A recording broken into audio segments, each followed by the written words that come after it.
Good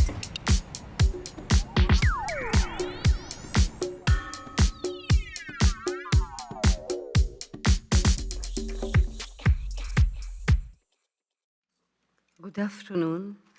I'm Salima Naji, architect and anthropologist in Morocco. In these times of growing inequality, the architect is incredibly torn, moved toward the ostentatious of a source of prestige and comfortable income, or defend the common good.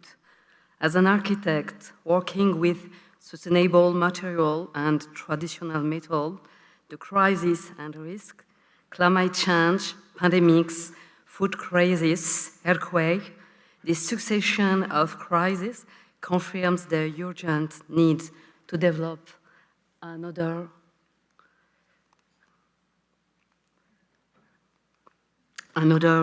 type of architecture. To give you an idea of what's involved practically and theoretically, I'm going to show you a lot of images at a rapid pace. These sum up 20 years of action on the ground, concrete projects bringing about progressive social change. In the beginning was nurturing garden and construction, the construction of shelters to be protected by and live in, and the construction of our territories, an inexhaustible source of human effort for habitat and storage with collective granaries, collective habitat, and water that belong to all. This context of origins, of course, very important and transferable. The oasis appears as a privileged place of observation of common good. For a long time, this entity signified a capacity to cope collectively with constraints. Indeed, it was a group logic. The technical and environmental conditions have long imposed a collective effort to be able to build a resilient living together. The dwelling, like the food production garden, could only be sustainable adjunct to other dwellings and other gardens, thus giving such a singular urbanism. Humanity then appears as agglomerated on the edge of an uninhabitable world. But they survived. Defending architecture as a common good means questioning not only the building itself, but also society as a whole. Beyond the technical gesture, it involves questioning the condition of production and inhabiting space. To achieve this, the building must be placed in its spatial and social context. The discourse of the archaism of technologies only serves to delegitimize and humiliate rural population who, after having suffered the horror of colonial domination, are now subject to economic marginalization in a context of growing inequality. Traditional methods are the product of centuries of empirical innovation to overcome, with limited means, climatic or epidemiological hazards. There is still time to act, and with limited resources to prevent another major crisis in the near future. We are in a new epoch. Architecture is an ecosystem and metabolism. Territorializing means rooting in a specific context, in its culture, its tradition, its social and political truth, but also in its evident resources. There are roots of sustainability. Yet, there is another path, that of the construction, that of the constructive arena, building site and experimentation, confrontation, dialogue, to become a link in the production chain, to propose and defend another way of doing things together. The so-called modernity remains primarily inspired by the possibility of extracting resources without conscience. For each project, we have a dual objective that in both scientific and emancipatory, based on the circulation of knowledge and on a practice.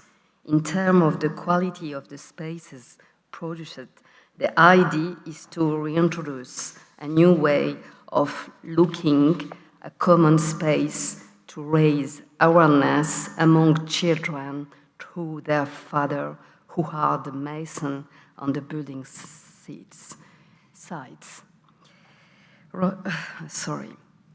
To relate current issues to our contemporary condition, to reverse human relationships, and to look after women, children, and the most disadvantaged. People have an attachment to the place from which we start. We too put societal issues back at the heart of the village or oasis through a concrete project. The lines are moving in terms of everyone's horizon of dignity and in terms of the form produced or renewed. For working on Agadir, it's the regional capital, not a rural area.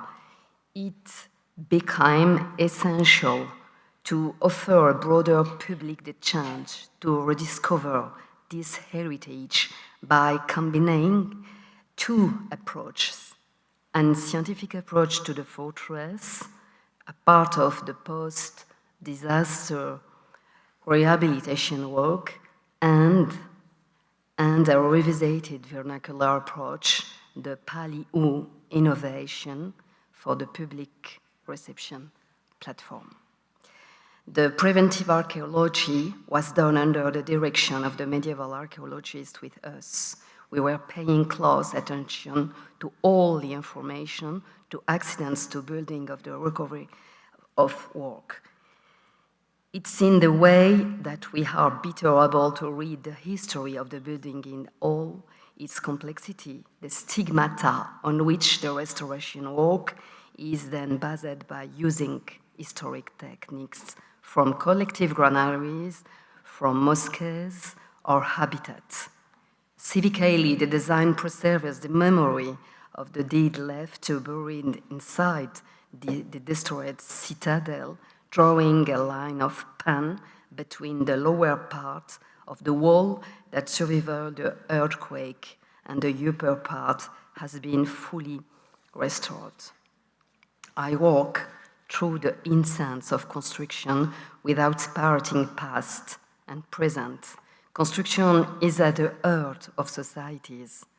Architectural construction embraces innovation in structure and material in order to continuously enhance environmental and social outcomes by fostering an harmonious coexistence between the built and natural environments, their cultural identity and future needs.